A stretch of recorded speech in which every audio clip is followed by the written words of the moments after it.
ওম নমো ভগবতে নরসিংহায়। নমস্কার প্রিয় শ্রোতা বন্ধুরা, সনাতন ধর্মচর্চা চ্যানেলে আপনাদের সকলকে স্বাগত। আজকের ভিডিওতে আলোচনা করা হয়েছে নরসিংহ চতুর্দশীর পূর্ণাঙ্গ সময়সূচি, পুজোর শুভ সময়, কেন এই ব্রত পালন করা হয় এবং ব্রতের মাহাত্ম্য। নৃসিংহদেব হলেন ভগবান শ্রীবিষ্ণুর চতুর্থ অবতার, আর ভগবান নরসিংহকে উৎসর্গীকৃত অন্যতম পবিত্র উৎসব হল নরসিংহ চতুর্দশী, যা পালন করা হয় বৈশাখ মাসের শুক্লপক্ষের চতুর্দশী তিথিতে। আজকের ভিডিওতে আমরা জানব এবছর নরসিংহ চতুর্দশী কবে পালন করা হবে। নরসিংহ চতুর্দশী আবার নরসিংহ জয়ন্তী নামেও পরিচিত। ভগবান নরসিংহ তার ভক্ত প্রহ্লাদকে রক্ষা করতে এবং অসুর রাজা হিরণ্যকশিপুকে বধ করতে অর্ধ মানব ও অর্ধ সিংহরূপে আবির্ভূত হয়েছিলেন। এই উৎসবের মূল লক্ষ্য হল ভক্তদের স্মরণ করিয়ে দেওয়া যে যখনই অশুভ শক্তি বৃদ্ধি পায় এবং নিরপরাধ মানুষ কষ্ট পায়, তখনই ঈশ্বর ন্যায়পরায়ণতা ও তার ভক্তদের রক্ষা করতে আবির্ভূত হন এই ধরাধামে।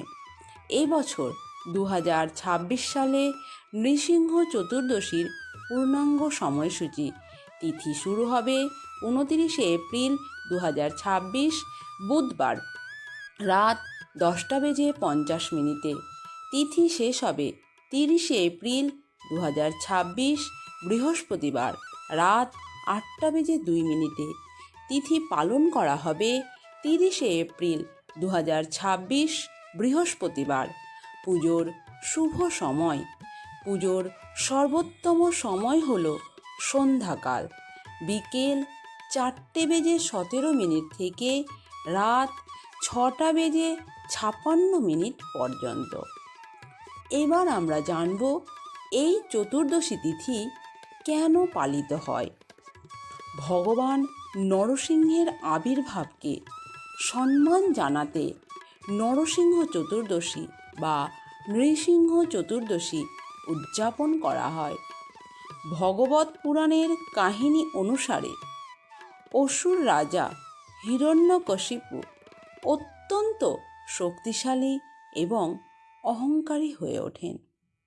তিনি কাউকেই ভগবান শ্রীবিষ্ণুর পুজো পাঠ করতে দিতেন না, কিন্তু তার পুত্র প্রহ্লাদ ছিলেন ভগবান শ্রীবিষ্ণুর একনিষ্ঠ ভক্ত। পুত্র প্রহ্লাদের ক্ষতি করার বহু চেষ্টার পরেও হিরণ্যকশিপু তার ভক্তিকে থামাতে পারেননি। অবশেষে ভগবান শ্রীবিষ্ণু একটি স্তম্ভ থেকে নরসিংহ অর্থাৎ অর্ধেক মানুষ এবং অর্ধেক সিংহ আকারে আবির্ভূত হয়ে হিরণ্যকশিপুকে বধ করলেন।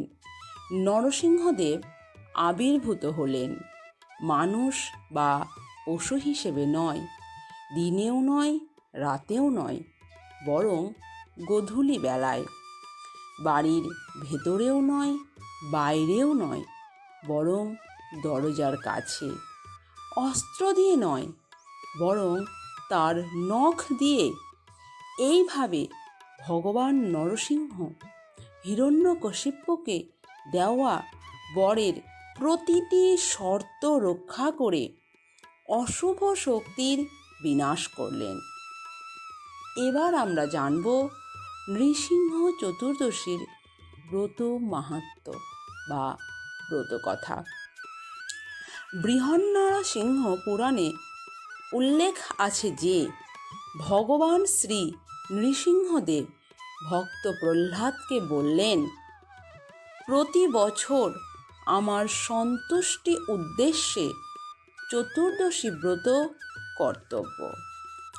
জন্ম মৃত্যুময় সংসার ভয়ে মানুষ এই পরম গোপনীয় ও শ্রেষ্ঠ ব্রত পালন করবে। বৈশাখ মাসের শুক্লা চতুর্দশীতে নৃসিংহদেবের আবির্ভূত হয়েছিলেন, তাই এই তিথিতে ব্রত পালন পূর্বক তার পূজা ও উৎসব করতে হয় এবং ব্রতকথাও শ্রবণ করতে হয়। ভক্ত প্রহ্লাদ বললেন, হে ভগবান, হে প্রভু, হে নৃসিংহরূপ, হে সকল দেবগণের আরাধ্য প্রভু, আমাকে আপনি আমার প্রণাম গ্রহণ করুন। আমি জানতে চাই, হে প্রভু, তোমার প্রতি আমার ভক্তি কিরূপ উৎপন্ন হলো, কিভাবে আমি তোমার প্রিয় ভক্ত হলাম। নৃসিংহদেব বললেন, হে বুদ্ধিমান, তবে একান্ত মনে শ্রবণ করো। প্রাচীনকালে তুমি ব্রাহ্মণ ছিলে, কিন্তু তা সত্ত্বেও বেদ পাঠ করনি। তোমার নাম ছিল বসুদেব এবং তুমি ছিলে বেশ্যাসক্ত। তোমার কোনো সুকর্ম ছিল না, কেবল একটি মাত্র আমার ব্রত করেছিলে। সেই ব্রত প্রভাবে তোমার এই রকম আমার প্রতি ভক্তি হয়েছে। প্রহ্লাদ বললেন, হে নৃসিংহ, হে অচ্যুত, হে প্রভু, আমি কার পুত্র হয়ে কি করতাম? বেশ্যাসক্ত অবস্থায় কিভাবে তোমার ব্রত করলাম? দয়া করে আমাকে বলুন।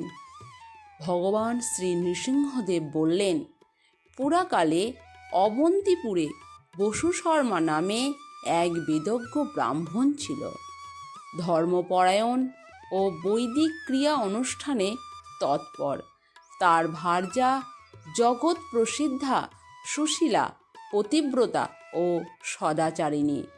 তাদের 5 পুত্র ছিল।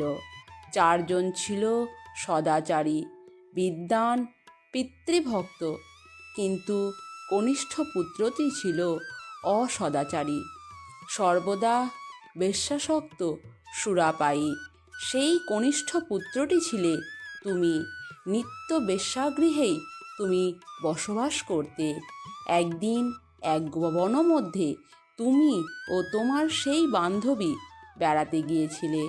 তোমরা মনে করেছিলে দিনটি বেশ ভালোই কাটবে, কিন্তু তোমাদের নিজেদের মধ্যে চরিত্র বিষয়ে বিশেষ রকম কলহ বেঁধে যায়।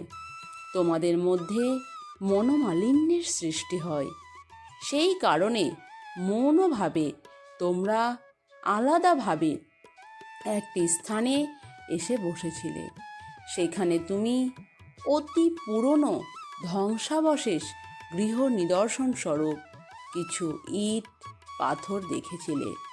সেই নির্জন স্থানে আলাদাভাবে উপবেশন করে তোমরা 2 জনেই ক্রন্দন করছিলে আপন আপন ভাবে। সারা দিন তোমরা অনাহারী ছিলে, এমনকি জল পর্যন্ত পান করনি। সারা রাতও তোমরা জাগরিত ছিলে। ক্লান্ত শরীরে, দুঃখিত মনে তুমি সেখানে শুয়ে পড়ে প্রার্থনা করছিলে, হে ভগবান, হে শ্রীহরি, এই জগতের কত লোক সুন্দর, আমার মা বাবা কত সুন্দর, ধর্মপ্রাণ, আমার ভাইয়েরা কত সুন্দর, তারা নিষ্ঠাবান, চরিত্রবান, কিন্তু আমি অধঃপতিত, আমি মহা মন্দমতি, আমি চরিত্রহীন। হে ভগবান, ভালো লোকেরা তোমার শরণাগত, আমি নিঃসঙ্গ, আমি বড় অসহায় অবস্থায় তোমার কাছে প্রার্থনা করছি। হে ভগবান, হে প্রভু, আমাকে বিশুদ্ধ জীবন দান করো। এভাবে তুমি ক্রন্দন করছিলে। আর তোমার সেই বান্ধবী, সেও একান্ত মনে প্রার্থনা করছিল, হে ভগবান, এই সমাজের মধ্যে সবচেয়ে জঘন্য স্তরের জীব আমি। সভ্য সমাজ থেকে আমি বিক্ষিপ্ত ও বিচ্ছিন্ন। এই জগতে অনেক নিষ্ঠাবতী, সাধী, সুন্দরী নারী রয়েছে, আর আমি মহাপাপী গণিকা বৃত্তি করেই জীবন নষ্ট করেছি। প্রতিদিনই কেবল পাপের বোঝা বাড়িয়েছি। নরক যাতনা কতই না এই পোড়া কপালে অপেক্ষা করছে। ভদ্র সমাজে কেউ কোনো দিন আমার দিকে তাকাতেও চায় না। হে পরম করুণাময় ভগবান, যদি তোমার অহৈতুকী কৃপাদৃষ্টি আমার প্রতি থাকে, তবে দয়া করে আমার এই জীবন পরিবর্তন করে দাও। এভাবে সে আকুল অন্তরে ক্রন্দন করতে লাগলো। নৃসিংহদেব বললেন, হে প্রহ্লাদ, সেই স্থানটি ছিল আমার প্রাচীন মন্দির, আর সেই দিনটি ছিল বৈশাখ মাসের শুক্লা চতুর্দশী, আমার আবির্ভাব তিথি। তোমরা উপবাসী ছিলে, রাত্রি জাগরণ করছিলে, জীবনের কল্যাণ প্রার্থনা করছিলে। অর্থাৎ অজ্ঞাত সারেই তোমরা আমার পরম মঙ্গলময় চতুর্দশী ব্রত পালন করেছিলে। সেই ব্রত প্রভাবে তুমি এই জন্মে আমার প্রিয় ভক্তরূপে জন্মগ্রহণ করেছ। আর সেই বেশ্যাও স্বর্গলোকে অপ্সরা জীবন লাভ করে ত্রিভুবনে সুখচারিণী হয়েছে। হে প্রহ্লাদ, আমার ব্রতের প্রভাব শোনো। সৃষ্টিশক্তি লাভের উদ্দেশ্যে প্রজাপতি ব্রহ্মা আমার এই চতুর্দশী ব্রত পালন করেছিলেন। মহাদেব ত্রিপুরাসুরকে বধের উদ্দেশ্যে এই ব্রত পালন করেছিলেন। স্বর্গসুখ লাভের জন্যই দেবতারাও আগের জন্মে আমার ব্রত করেছিলেন। বেশ্যাও এই ব্রত প্রভাবে ত্রিলোকে সুখচারিণী হয়েছে। ব্রত প্রভাবে অপুত্রক ভক্ত পুত্র লাভ করে, দরিদ্র ধনশালী হয়, তেজস্কামী তেজল লাভ করে, রাজ্যকামী রাজ্য পায়, আয়ুষ্কামী দীর্ঘায়ু লাভ করে। স্ত্রীলোকেরা আমার এই চতুর্দশী ব্রত পালন করলে ভাগ্যবতী হয়। এই ব্রত সৎপুত্র প্রদ, অবৈধব্যকর ও পুত্রশোক বিনাশন, দিব্য সুখপ্রদ। স্ত্রী পুরুষ যারা এই উত্তম ব্রত পালন করে, তাদের আমি সুখ ও মুক্তি ফল প্রদান করি। হে প্রহ্লাদ, দুরাত্মাদের আমার ব্রত পালনে মতি হয় না, তাদের সর্বদা পাপ কর্মেই মতি থাকে। এই ছিল আজকের ভিডিওটি কেমন লাগলো তা কমেন্টে জানান। ভালো লাগলে অবশ্যই লাইক ও শেয়ার করুন। চ্যানেলে নতুন হলে চ্যানেলটি সাবস্ক্রাইব করতে একেবারেই ভুলবেন না।